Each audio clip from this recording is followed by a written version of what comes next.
주의 법도로 승리한다. 하나님의 방법이 이긴다는 제목으로 말씀을 전하겠습니다.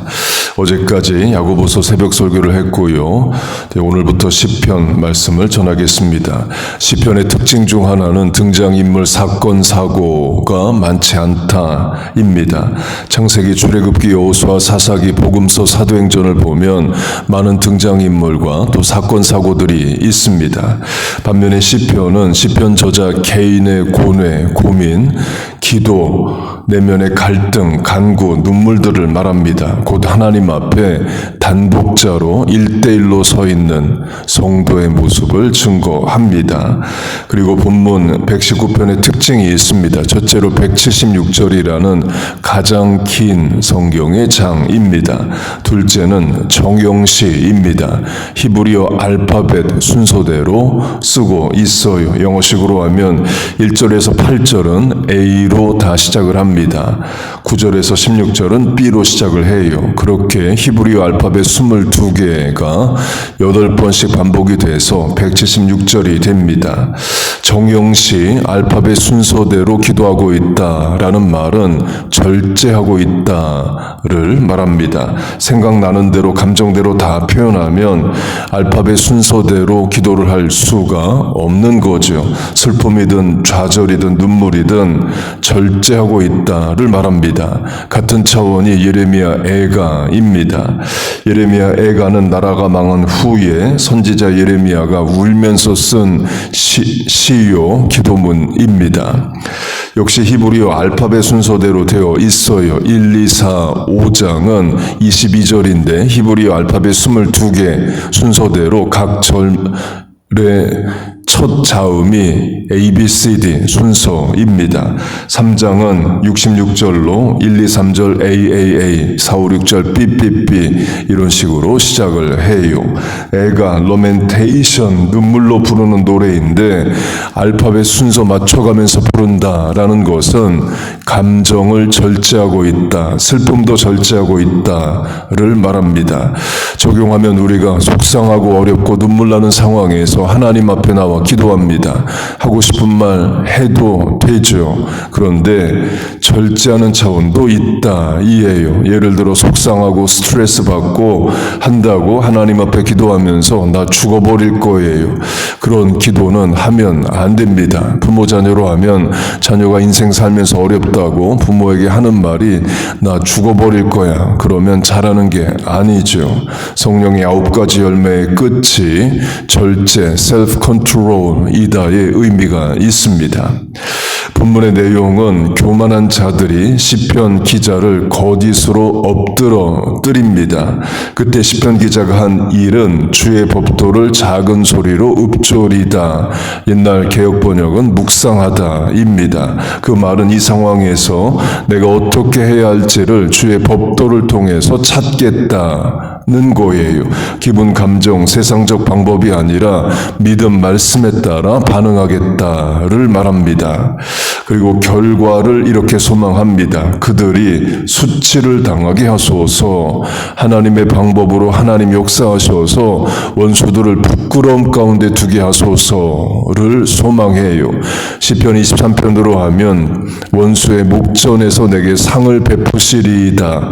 나는 테이블에 앉아서 식사를 하는데 원수는 그걸 내 앞에 서서 본다. 원수가 수치 가운데 있다를 말합니다. 핵심은 세상의 공격, 세상의 방법에 나는 하나님의 법도 하나님의 방법으로 결국에 이긴다를 말합니다. 그렇게 하나님의 법도와 방법으로 대처하는데 그러면 즉시 이기고 바로 승리하느냐? 그렇지 않아요. 당장에는 지는 것 같고 세상이 이기는 것 같습니다. 그러나 결국에 하나님 개입하시고 승리를 주십니다. 매번 승리는 아니어도 최후 승리를 주셔요. 주의 법도를 붙드는 자, 말씀의 방법을 따르는 자를 하나님은 이기게 하십니다. 여러분 믿습니까? 그걸 페르시아를 사는 다니엘로 예를 들겠습니다. 다니엘이 소년의 나이에 나라 망하고 전쟁 포로로 바벨론 지금의 이라크 땅에 끌려가서 공부하고 공무원이 돼서 일합니다. 바벨론의 총리와 페르시아의 총리를 모두 합니다. 바벨론과 페르시아는 민족 지역 언어가 다릅니다. 지금의 국가로 하면 이라크와 이란으로 아랍인 페르시아인 아랍어 페르시아어, 인종 언어, 문화 다 달라요. 종교는 이슬람으로 같지만 수니파 시아파로 서로 적대적인 이슬람입니다. 강조점은 페르시아와 바벨론이 인종 언어 문화 자체가 다름에도 불구하고 제국이 바뀌었는데도 다니엘은 두 제국 모두 총리를 합니다. 한국, 미국으로 하면 정권만 바뀌어도 장관들 다 바뀌게 되죠. 그런데 나라가 바뀌었는데도 다니엘은 총리를 해요. 그 말은 다니엘이 총리의 일을 지혜롭게 잘했다를 말하고 흠이 없다, blameless를 말합니다. 확대 적용하면 다니엘이 두 제국의 총리를 하면서 얻은 인맥과 정보가 있겠죠. 그 다니엘이 어리버리할 수가 없는 겁니다. 지혜와 총명한 자고 두 제국을 총리를 했다라는 것은 세상 돌아가는 것을 잘 안다를 말합니다. 그리고 거기에 따라 처신도 제대로 했다를 말해요. 그러니까 총리를 하는 거죠. 페르시아 출신 관리들이 모여서 한 법을 만듭니다. 30일 한시법으로 신에게든 사람에게든 구하는 일 자체를 못하게 만들어요. 30일이 말하듯이 목적이 있습니다. 매번 하루 3번 예루살렘을 향해 기도하는 다니엘을 죽이고자 함이에요. 그걸 법으로 만듭니다. 당시 법은 왕이 선포하는데 왕을 설득했다를 말합니다. 이는 하루 아침에 하루 밤에 왕을 설득하고 왕이 또 그날 바로 설득돼서 그날 또 선포했다가 아닙니다. 오랜 시간 계획하고 시간을 들여서 해온 것을 말해요. 근거는 전설한 대로 다니엘의 흠을 잡기 위해서 뒷조사를 합니다. 그런데 다니엘은 흠이 없더라. blameless, 흠이 없어요. 원수들이 다니엘을 죽이기 위해서 뒷조사하는 걸 총리 다니엘이 모를 리가 없죠. 다니엘도 정보가 있고 인맥이 있었을 겁니다. 다니엘도 왕의 총애를 받는 자로 다니엘에게 정보를 갖다 주는 자도 있습니다. 곧 다니엘이 죽어야 내게 유익한 사람도 있지만 다니엘이 있어야 내가 유익한 사람도 페르시아 안에 있을 수 있죠. 그런 사람들은 다니엘에게 정보를 가져다 줄 수 있습니다. 원수들이 당신을 죽이려고 왕을 설득하고 있다. 다니엘이 그걸 모를 리가 없습니다. 그 다니엘이 전혀 몰랐는데 어느 날 갑자기 당했다라기보다는 진행 상황을 다니엘이 다 알면서도 다니엘은 대처를 하지 않았다입니다. 곧 다니엘의 고민은 이거라고 봅니다. 내가 어떻게 해야 살아날까? 이런 일이 벌어지고 있는데 나는 어떻게 처신해야 될까를 고민하는데 하나님의 뜻이 뭘까를 물었다고 봅니다. 인간적 세상적 방법으로 대처하지 않고 본문으로 하면 주의 법도를 물었다고 봐요. 전술한 대로 왕이 총애를 받는 총리입니다. 그러면 언제든지 왕을 찾아가서 자기를 변호하고 도리어 원수를 죽여달라고 얼마든지 말할 수 있죠. 같은 페르시아를 살았던 에스더는 그렇게 했습니다. 원수들이 유대인들을 죽이려고 할 때 에스더는 왕을 찾아갑니다. 원수 누구인지 분명히 지목하고 살려달라고 빌어요. 곧 자기 방어 자기 변호해도 됩니다. 다니엘도 에스더처럼 하려면 얼마든지 할 수 있는 거죠. 그러나 그렇게 하지 않습니다. 이 일에 대한 하나님의 뜻을 물었다고 봐요. 하루 3번 기도하는 다니엘은 당연히 그렇게 했겠죠. 자기 살 길보다 이 일을 통한 하나님의 뜻을 물었을 거라고 봅니다. 그리고 내린 답은 기도하고 죽자이에요. 사람 찾아가서 살려달라고 하자가 아니라 믿음 지키고 죽자입니다. 물론 그 방법만 있는 게 아닙니다. 전술한 에스더는 죽인다고 하면 그냥 죽는 게 아니라 왕을 찾아가서 원수를 죽여달라고 말을 합니다. 그런 방법도 있어요. 그러나 인간 찾아가 구하지 않는 방법도 있는 겁니다. 하나님께 다 맡긴 바뀌는 차원도 있어요. 예수님도 마찬가지십니다. 예수님 이 땅에 오신 이유는 죽기 위해 오십니다. 예수님 공생에 시작하시고 첫 번째 설교를 고향이고 성장지인 나사렛 회당에서 하십니다. 이사야의 메시아 예언을 읽으시고 이 예언이 오늘 이루어졌다. 내가 곧 약속의 메시아다 선포하십니다. 그러자 나사렛 사람들이 예수님을 절벽으로 끌고 가서 밀어서 죽이려고 해요. 나사렛은 작은 동네입니다. 구약 성경에 한 번도 언급이 안 돼요. 나다나엘의 경우는 나사렛에서 무슨 선한 것이 나겠느냐 할 정도로 작은 도시고 문명의 도시입니다. 그 말은 인구도 많지 않았다는 거죠. 곧 예수님 30여 년을 나사렛에서 성장하십니다. 그러면 다 아는 동네 사람들이에요. 그런데 예수님이 내가 메시아다라고 하자 바로 절벽으로 끌고 가서 예수님을 밀어 죽이려 합니다. 그때 예수님이 나는 죽으려고 이 땅에 온 거기 때문에 오늘 죽겠다 그러지 않으십니다. 예수님은 3년 뒤에 예루살렘에서 십자가로 죽으셔야지 나사렛 절벽에서 밀려서 죽으시면 안 돼요. 그래서 그런 죽음의 때에 예수님은 절벽에서 나를 죽이려 하지 않으시고 사람을 통과하여 나오셨다. 곧 그날 죽는 것을 원치 않으십니다. 하나님의 뜻을 아시기 때문에 그래요. 반면에 3년 뒤에 예루살렘에서는 그래 나를 죽여라 하십니다. 하나님의 뜻이 무엇인지 아셔서 그렇습니다. 그때 예수님 이런 말씀하십니다. 12군단 0이나 되는 천군 천사 군인 천사들이 있는데 그걸 내가 불러내리면 로마 군인들 다 멸망하게 할 수 있다. 그러나 할 수 있지만 하지 않는다. 하나님의 뜻이 무엇인지 알기 때문이다는 거죠.